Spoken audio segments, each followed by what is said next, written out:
2 दिवसांमध्ये घरोघरी गणपती बाप्पांचं थाटामाटात आगमन होणार आहे आणि तशी सगळ्यांची तयारी सुद्धा चालूच असेल। आणि गणपती बाप्पांचं आगमन म्हटलं की मोदक तर व्हायलाच हवेत, कारण आपल्या सगळ्यांना माहित आहे की गणपती बाप्पांचा आवडता नैवेद्य आहे तो म्हणजे मोदक। आज मी इथे तळणीचे मोदक बनवलेले आहेत। अतिशय खुसखुशीत आणि कुरकुरीत हे मोदक बनून तयार होतात। टाइम वाया न घालवता मी मोदक बनवायला सुरुवात करते। सगळ्यात आधी सारण तयार करायचं आहे। त्यासाठी गॅस चालू करून गॅसवरती एक पॅन ठेवून घेतला आणि यामध्ये मी 1 चमचा भरून तूप टाकून घेतलं। तूप छान वितळलं की लगेचच यामध्ये 1 कप भरून ओला किसलेला नारळ टाकून घेतला। 6 ते 7 मिनिटं लो फ्लेमवरती याला आपल्याला छान असं परतून घ्यायचं आहे। नारळाचा किस छान परतला की तो अशा प्रकारे मोकळा सुटसुटीत होतो। लगेचच यामध्ये आता गूळ टाकून घ्यायचा आहे। आज इथे मी गूळ पावडर वापरणार आहे। जर तुमच्याकडे गूळ असेल तर तो चाकूने बारीक कट करून घ्यायचा। 1 कप ओल्या नारळाच्या किसासाठी इथे मी अर्धा कप गूळ पावडर घेतलेली आहे। एकदम परफेक्ट प्रमाण आहे हे। आता याला आपल्याला व्यवस्थित असं मिक्स करून घ्यायचं आहे। गूळ आणि नारळाचा किस चांगला एकजीव झाला की यामध्ये मी लगेच 1 चमचा खसखस टाकून घेते। खसखस टाकून घेतल्यानंतर आणखी याला 1 ते 1.5 मिनिटं परतून घ्यायचं। शेवटी यामध्ये मी 1 चमचा भरून वेलची पावडर टाकून घेते। गॅस बंद करायचा आणि याला छान असं मिक्स करून घ्यायचं आहे। मोदकासाठी लागणारं सारण एकदम परफेक्ट बनून तयार झालेलं आहे। आता जरा वेळ याला थंड होण्यासाठी साईडला ठेवते आणि पीठ मळून घ्यायचं आहे। या ठिकाणी मी 1 कप भरून गव्हाचं पीठ घेतलं। यामध्ये चिमूटभर मीठ टाकायचं आणि 1 चमचा भरून तेल कडकडीत गरम करून घेतलं आणि ते सुद्धा या पिठावरती टाकून घ्यायचं आहे। अशा प्रकारे तेल कडक गरम करून घेतल्यामुळं तयार होणारे मोदक मस्त खुसखुशीत तयार होतात। सुरुवातीला याला मी चमच्यानंच व्यवस्थित मिक्स करून घेते, म्हणजे हाताला चटका बसणार नाही।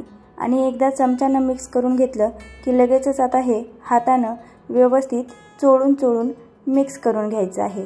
अशा प्रकारे पिठाचा मुटका तयार झाला की समजायचं हे पीठ एकदम परफेक्ट तयार झालेलं आहे। आता जसं पाणी लागेल तसं थोडं पाणी घ्यायचं आणि पिठाचा छान असा घट्टसर गोळा तयार करून घ्यायचा आहे। पुरी बनविण्यासाठी आपण ज्या पद्धतीने घट्ट पीठ मळून घेतो एकदम तसंच आपल्याला हे सुद्धा पीठ मळून घ्यायचं आहे। पीठ छान घट्ट मळून घेतलेलं आहे। आता यावरती झाकण ठेवून याला 10 ते 15 मिनिटं मी रेस्टसाठी ठेवणार आहे।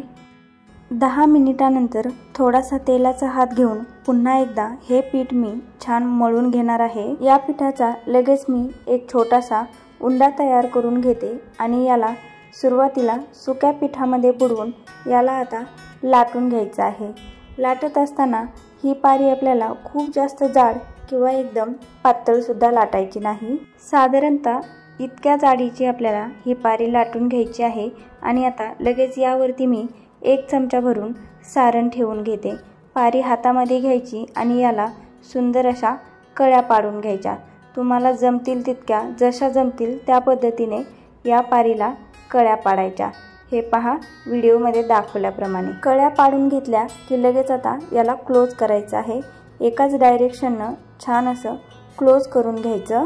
अशा प्रकारे मोदक तयार केले की ते दिसायला पण छान दिसतात आणि खायला तरी 1 नंबर लागतात। या ठिकाणी तुम्ही पाहू शकता मोदक किती छान तयार झालेला आहे।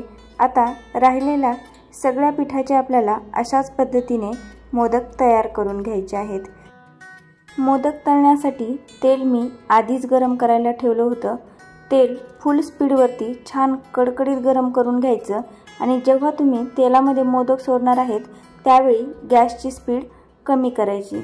आता तयार करून घेतलेले अर्धे मोदक मी तेलामध्ये सोडून घेते आणि आता हे मोदक आपल्याला याला छान असा ब्राऊन कलर येईपर्यंत मस्त तळून घ्यायचे आहेत। या गणेशोत्सवामध्ये तुम्ही सुद्धा एकदा तरी अशा प्रकारे तळणीचे मोदक नक्कीच ट्राय करून पहा। 1.5 ते 2 मिनिटं तळून घेतल्यानंतर मोदकाला छान असा ब्राऊन कलर आलेला आहे। आता लगेच याला मी काढून घेते आणि अशाच पद्धतीने आपल्याला राहिलेले सुद्धा सगळे मोदक तळून घ्यायचे आहेत। याआधी मी उकडीचे मोदक, मावा मोदक आणि बेसनाच्या मोदकाचा व्हिडिओसुद्धा चॅनलवरती अपलोड केलेला आहे। जर तुम्ही आणखी ते व्हिडिओ पाहिले नसतील तर त्याची लिंक मी खाली डिस्क्रिप्शन बॉक्समध्ये दिलेली आहे, तुम्ही ते व्हिडिओ लगेच पाहू शकता। आणि कसा वाटला तुम्हाला आपला आजचा हा तळणीच्या मोदकचा व्हिडिओ हे सुद्धा मला कमेंट करून नक्की कळवा। व्हिडिओ आवडला असेल तर व्हिडिओला लाईक करा आणि व्हिडिओ शेअरसुद्धा करायचा आहे। या ठिकाणी मी सगळे मोदक तळून घेतलेले आहेत। तुम्ही पाहू शकता मोदकाला कलरसुद्धा एकदम परफेक्ट आलेला आहे आणि मोदक एकदम खुसखुशीत तयार झालेले आहेत। या गणेशोत्सवामध्ये तुम्हीसुद्धा अशा प्रकारे तळणीचे मोदक नक्की करून पहा। पुन्हा भेटूया अशाच एका नवीन रेसिपीसोबत। तोपर्यंत बाय बाय, थँक्यू।